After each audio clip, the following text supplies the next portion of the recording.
Before we get into today's show, let me tell you about HubSpot. If you're hustling in the trenches to build a business or bootstrapping one of your own, let's talk about an AI-powered tool that can lighten up your workload a bit. HubSpot's Campaign Assistant is a game changer for creating marketing campaigns at scale. It quickly turns your key selling points into a cohesive pitch, which helps you deliver knockout emails, ads, and landing pages in minutes. So let Campaign Assistant take care of the campaigns so you can get back to growing your business. Work smarter, not harder at HubSpot.com/campaign-assistant.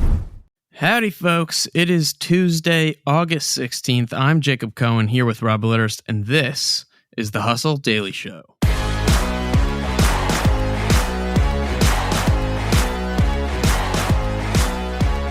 Today we're going to be breaking down why Apple, known among the big tech companies for its consumer hardware devices, could soon become somewhat of an advertising giant as well.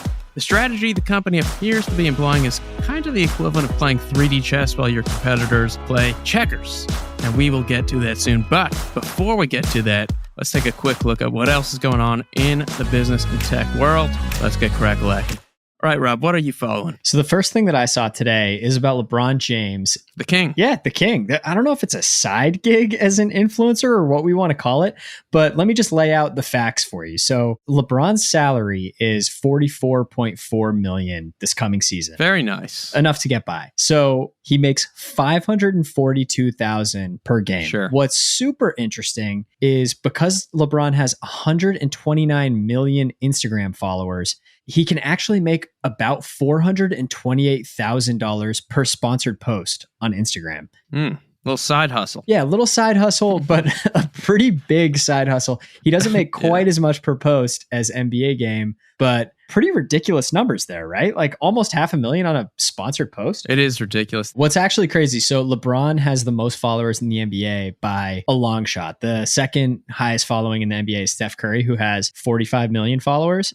Those sound like a lot of followers, right? Yeah. Cristiano Ronaldo has 476 million Instagram followers. Nice. That's pretty good. He has the most followers on the platform. And so he could make up to $2 million per sponsored post, which is just ludicrous. Listen, these guys could use the money, you know? Seriously.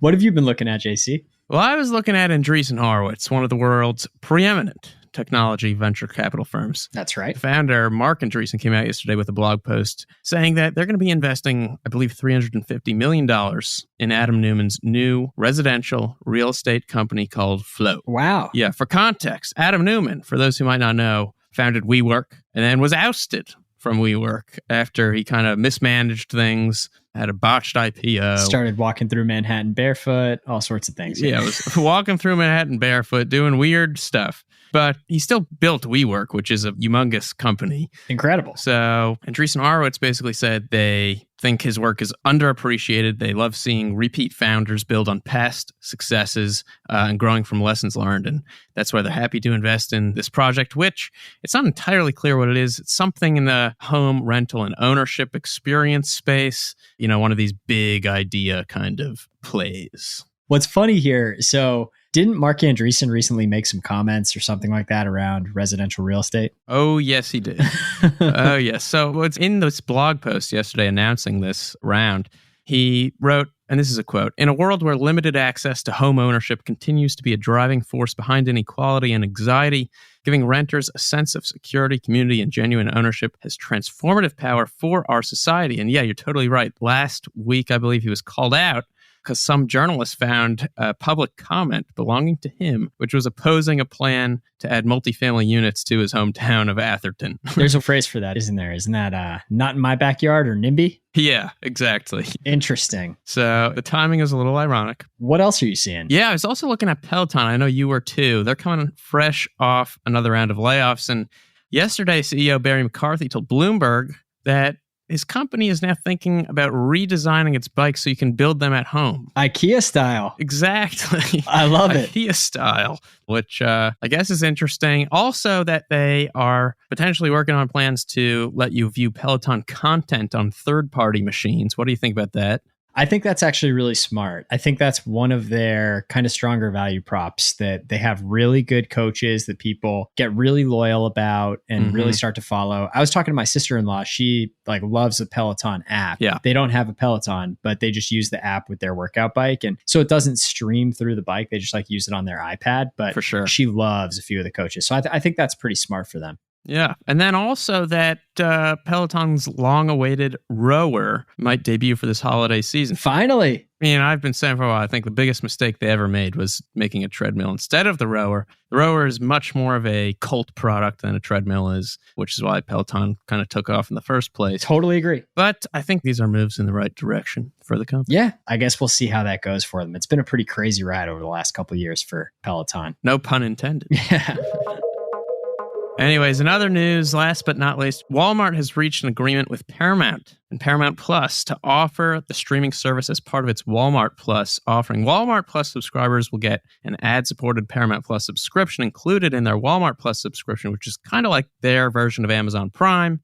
It's good for Paramount. It gives it a new distribution channel at a time when streaming services are facing an uphill growth battle. I was just reading about how some 19% of subscribers to the big streaming services have canceled 3 or more of their subscriptions within the last 2 years. Wow. So it means it's not just getting harder to get streaming subscribers, but it's getting harder to keep them. So I think this is a smart move by Paramount. Yeah, I'm very, very interested in how this works and kind of how Walmart went about figuring this out. I think it makes sense. Like if you look at Paramount Plus, some of the content they have includes CBS, Comedy Central, Nickelodeon. I mean, obviously they have sports. Yeah, it's good stuff. Yeah. It's not necessarily kind of highfalutin luxury programming. It's not HBO. And I don't think that like the HBO brand would vibe much with Walmart. Right. Like that doesn't really make sense to me, right? So I think this is a smart decision on their part.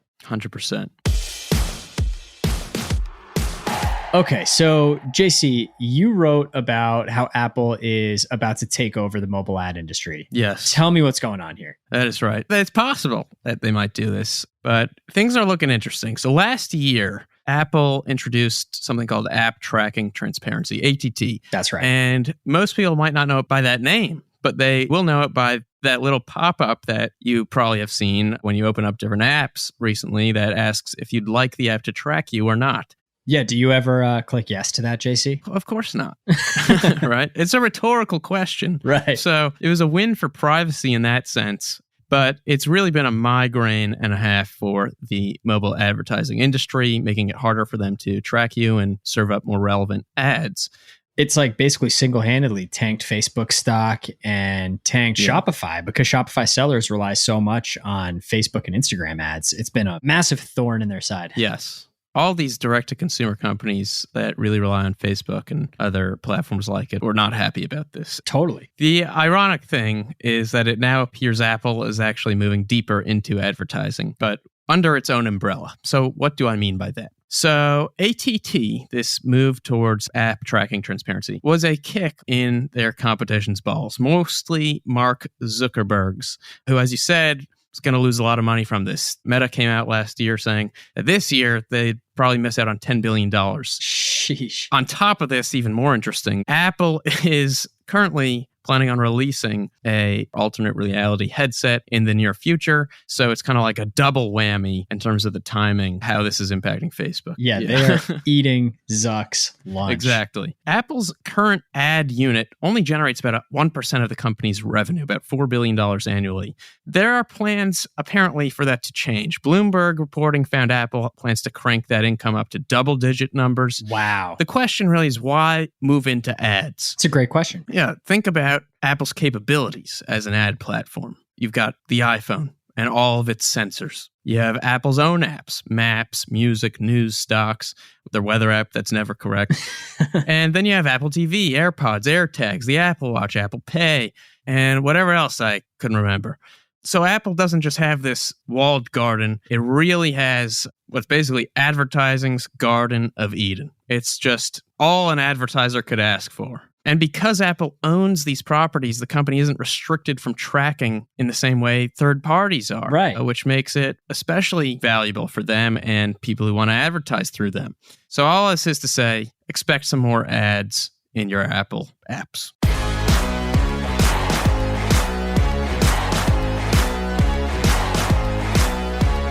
Bada bing, bada boom. That's going to do it for us today, folks. Thanks for tuning in to the Hustle Daily Show. We're a proud part of the HubSpot Podcast Network. Our editor today is Robert Hartwig. Our executive producer is Darren Clark. I'm Jacob Cohen here with Rob Litterst. We've got a lot more tech and business coverage in our newsletter, which you can sign up for at thehustle.co. Hope you have a lovely Tuesday, and we'll see you tomorrow.